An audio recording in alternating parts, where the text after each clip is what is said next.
लेकिन अगर उस आदमी का सुख छिन जाए, धन छिन जाए, गरीब हो जाए, तब वो जो संगी साथी हैं, दुख में रहते दूर। दुख आने पर वे सारे संगी साथी उससे अलग हो जाते हैं। कहें कबीर परमार्थी, दुख सुख सदा हजूर। जीवन में दुख हो या कि सुख हो, वो सदा उसके साथ होते हैं।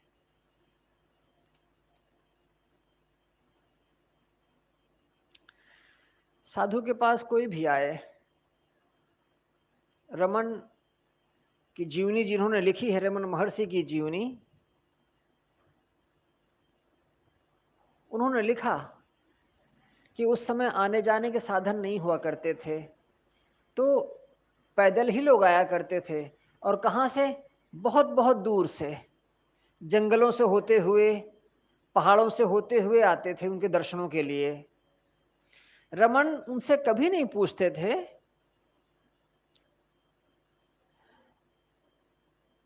कि धनी हो या गरीब हो। कोई आ जाता था मिलने तो वो बैठे रहते थे चुपचाप। वो देखकर ही लोग उनको सुखी हो जाते थे। जब तक उनका मन होता था वो बैठते थे, और रमन वैसे ही बैठे रहते थे। एक काउच थी, काउच माने तखत कह सकते हैं, या एक सोफा जैसे, उसी पर वो पड़े रहते थे। हाथ पंखा होता था, उसी से वो डलाते रहते थे, या उनके साथी, और वो बैठे रहते थे जब तक वो लोग चले ना जाएं। दूर से लोग आते थे तो जल्दी निकल जाते थे, दोपहर के बाद लोग जाना शुरू कर देते थे। जो निकट के गांव के लोग होते थे वो शाम तक रुकते थे, अपने अपने दुखों को लेकर के आते। कोई स्त्री आती, पुत्र नहीं रहा। कोई स्त्री आए, पति नहीं रहा। कोई पुरुष आए, घर ऐसा हो गया। वो सबकी सुनते थे, सत्संग नहीं करते थे, बोल करके बैठते थे। जब कोई बहुत परेशान होता था, बहुत दुखी होता था, रुआंसा हो जाता था, तब थोड़ा सा उसके दुख को कम करने के लिए कुछ पूछते थे, कुछ बात करते थे, और एक भाव से सबको देखते थे। और वो कोशिश करते थे कि सबको खिला करके भेजूं। अपने वो भंडार घर में जाते और भोजन बन रहा होता तो भोजन कहते, लाओ थोड़ा सा दो, मैं देखूं दाल कैसी है, सांभर कैसा बना है, सब्जी कैसी बनी है, चावल कैसा है। गौशाला थी, कुछ मीठा बनता था, लाओ पहले लाओ देखें कैसे बनाया है, ठीक बनाया है कि नहीं बनाया, देखते थे। वो कहते थे, इतनी दूर से लोग आते हैं, उन्हें खाली पेट मत भेजो, जितनी हमारी क्षमता है उतना हम करेंगे। कभी किसी ने उन पर यह नहीं लगाया कि धनियों के लिए इनके मन में विशेष भाव है और गरीबों के लिए ये कोई दूरी बना करके रखते हैं। जैसा भी हो, उनके भंडार में ऊंची जाति के लोग और नीची जाति के लोग, सब तरह के लोग थे। उन्होंने कहा था, कोई ब्राह्मण हो और वो हमारी बनाई हुई रसोई में आकर के न खाना चाहे तो ठीक है, उसको चावल और सांभर वगैरह दे दिया जाएगा, वो बना लेगा। वो हमारे चक्कर में अपना धर्म नष्ट ना करे। अगर किसी को लगता है कि हमारी रसोई खाने से उसका धर्म भ्रष्ट होता है तो अपना बना लेवे।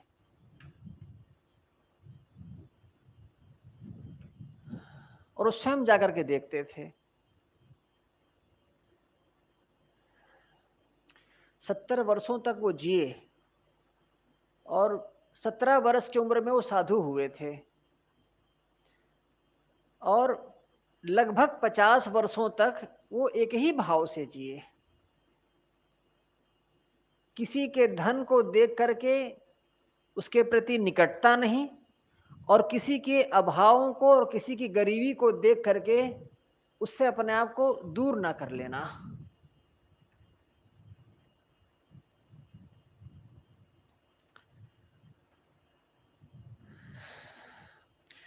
संसार के सब स्वार्थी सुख के संगी हैं। जब किसी के जीवन में दुख आता है तो वहां से अलग हो जाते हैं, लेकिन जो परमार्थी हैं, जो संत हैं, वे दुख सुख सब समय साथ देते हैं।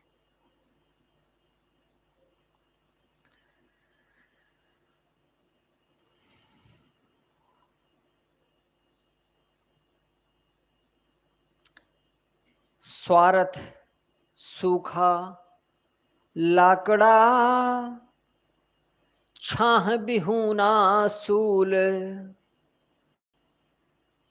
स्वार्थ सूखा लाकड़ा, छाह बिहूना सूल। स्वार्थ क्या है? सूखा लाकड़ा, सूखी लकड़ी जैसा है स्वार्थ। छाह बिहूना सूल, बिहूना विहीन, छाह विहीन, छाह नहीं होती उसमें। सूल संतापित, संताप देने वाली। स्वार्थ संताप देने वाला है और उसमें छाह नहीं होती है, सूखी लकड़ी की तरह होता है। पीपल परमार्थ भजो, सुख सागर को मूल। जो परमार्थ है वो कैसा है? पीपल की तरह है, सुख सागर को मूल।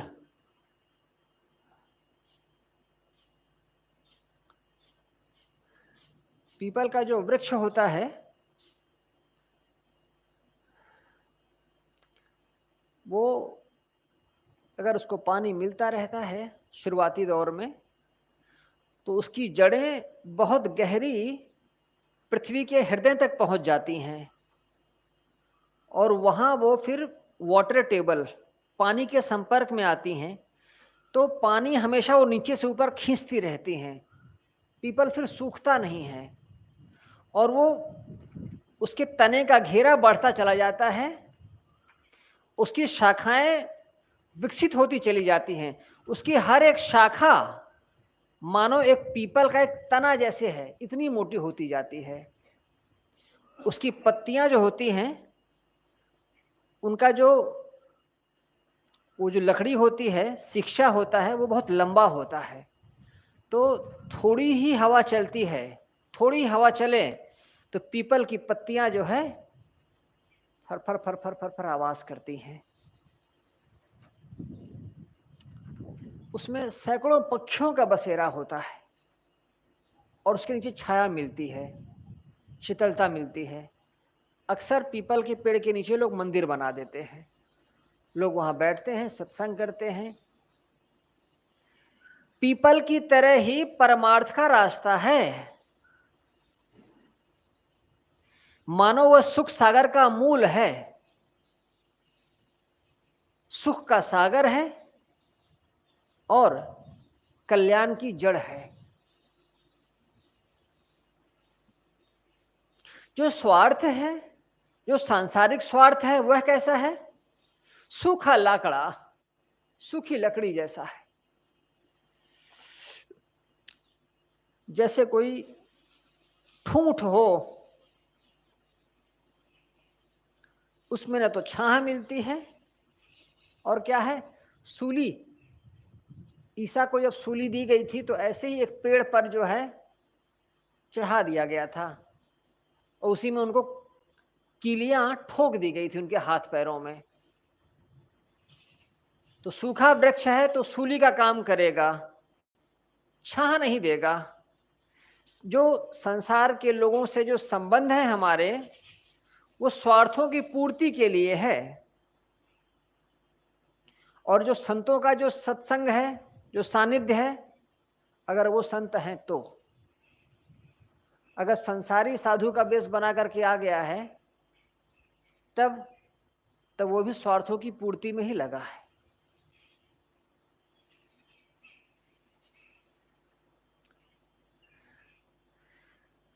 स्वार्थ पूर्ति तो मानो बिना छाया के सूखी लकड़ी है और हमेशा संताप देगी।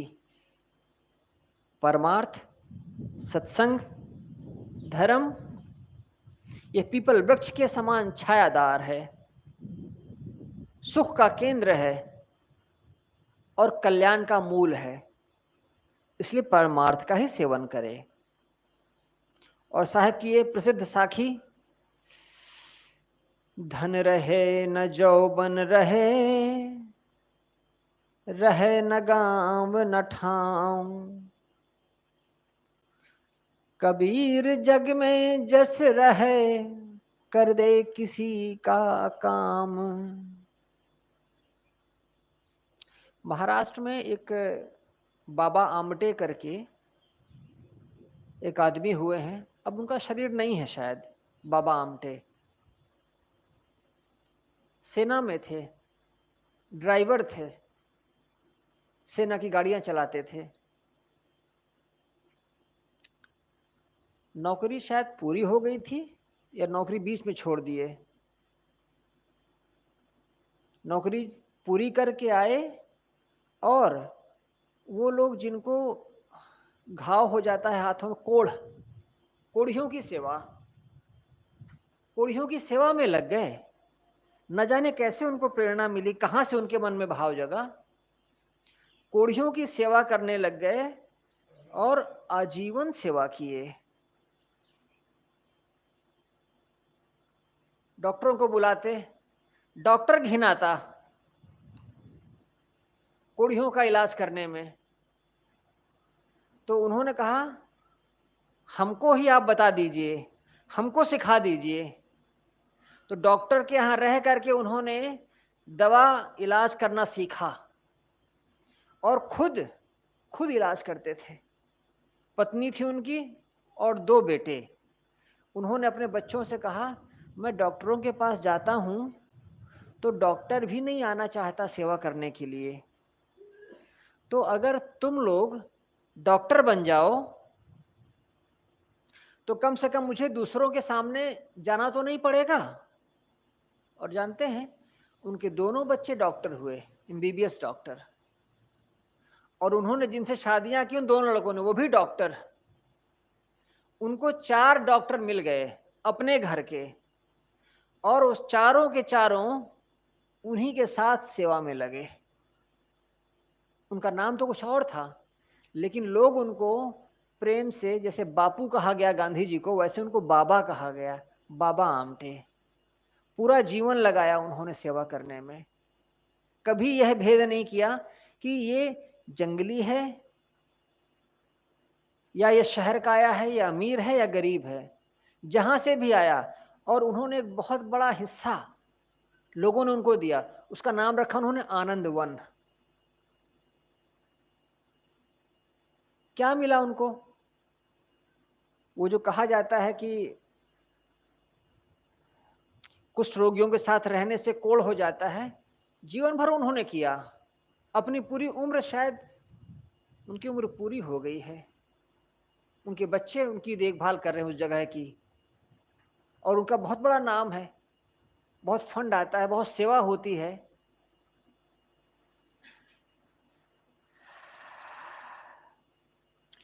जिनको करना होता है वो करते हैं, पहले भी कर रहे थे, अभी भी कर रहे हैं।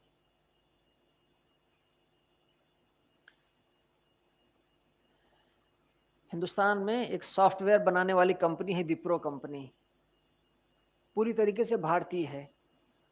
उसके जो मुखिया हैं वो मुसलमान हैं, अजीम प्रेम जी नाम है। अजीम प्रेम जी से लगता है कि हिंदू हैं, लेकिन उनका नाम है अजीम। जितना वो कमाते हैं,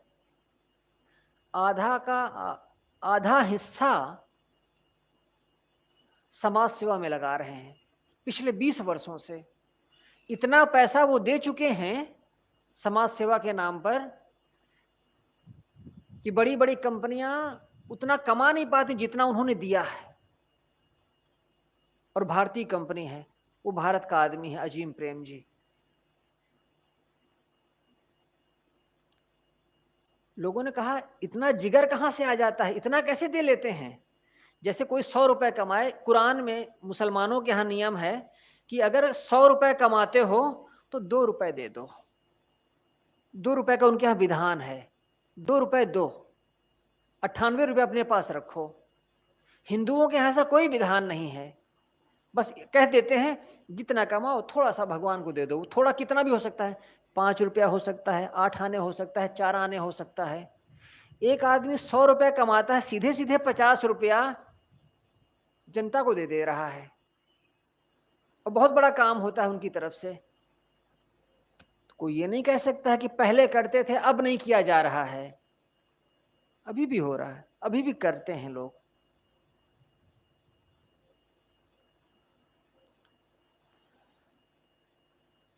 अभी कोई एक दुर्घटना घटी, बड़ी दुर्घटना घटी।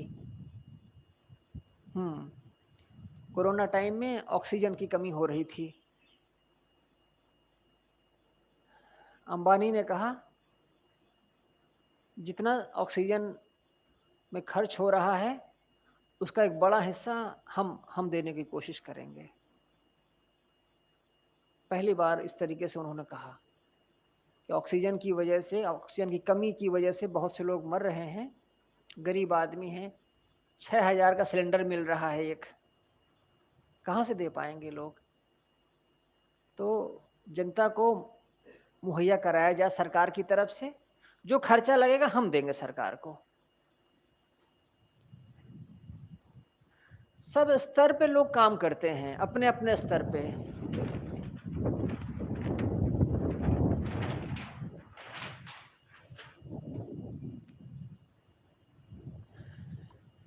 दिल्ली में देखा, सड़क के किनारे, दरवाजा बंद कर दें बस। दिल्ली में देखा सड़क के किनारे बच्चों को एक स्मार्ट सा, हैंडसम सा युवक पढ़ा रहा था। सड़क के किनारे एक श्यामपट्ट ब्लैक बोर्ड लगा करके दीवार पर, और सड़क पे जो बच्चे घुमा करते हैं, भीख मांगते हैं, मजदूरों के बच्चे होते हैं, उनको पढ़ा रहा था। लाल बत्ती पर गाड़ी रुकी 1 मिनट के लिए, 1.5 मिनट के लिए, तब देखा।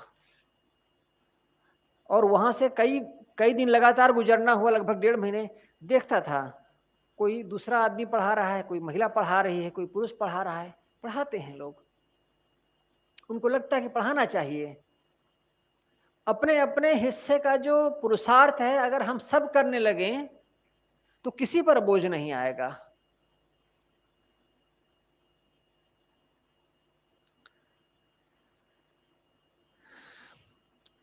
धन रहे न जौबन रहे, रहे गांव ना ठाव। कबीर जग में जस रहे, कर दे किसी का काम। सदगुरु कहते हैं एक दिन यह धन जिस पर तुम गर्व करते हो ये नहीं रहेगा, जौवन जवानी ये भी ना रहेगी। रहे गांव न ठाव, ये जो गांव है, जो ठाव है तुम्हारा, मकान है, स्थान है, ये सब भी नहीं रहेगा। कबीर जग में जस रहे, कर दे किसी का काम। सदगुरु कहते हैं जितने दिन रहो लोगों के लिए करते रहो, किसी के काम आ जाओ, बस यही यश एक दिन संसार में रह जाएगा।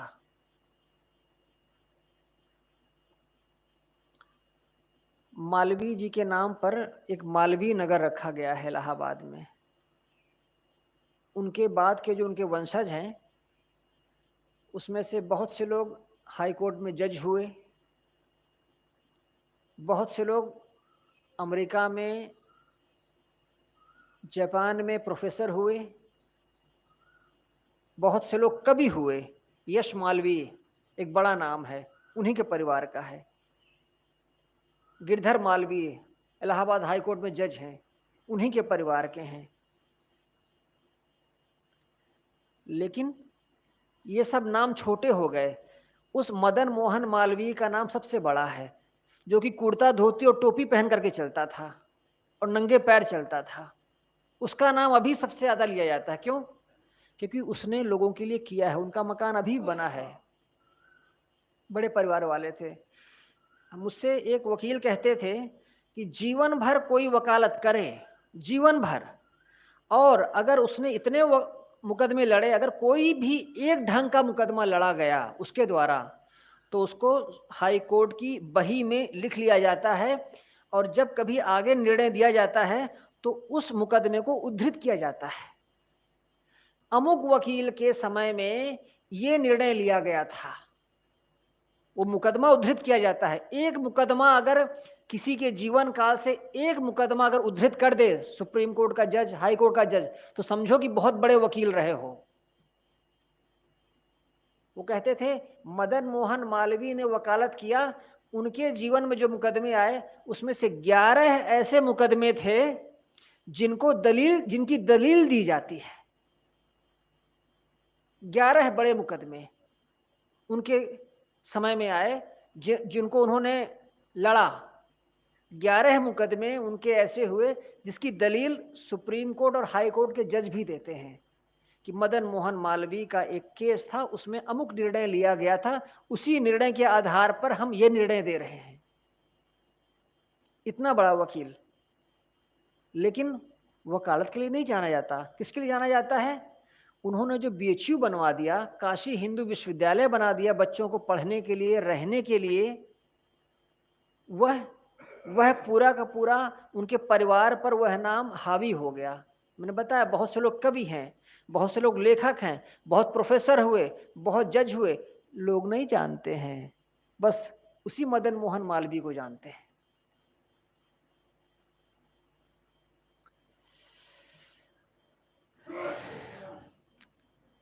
यह साखी धन रहे न जौबन रहे, रहे गांव न ठाव, कबीर जग में जस रहे, कर दे किसी का काम। साहेब बंदगी साहब।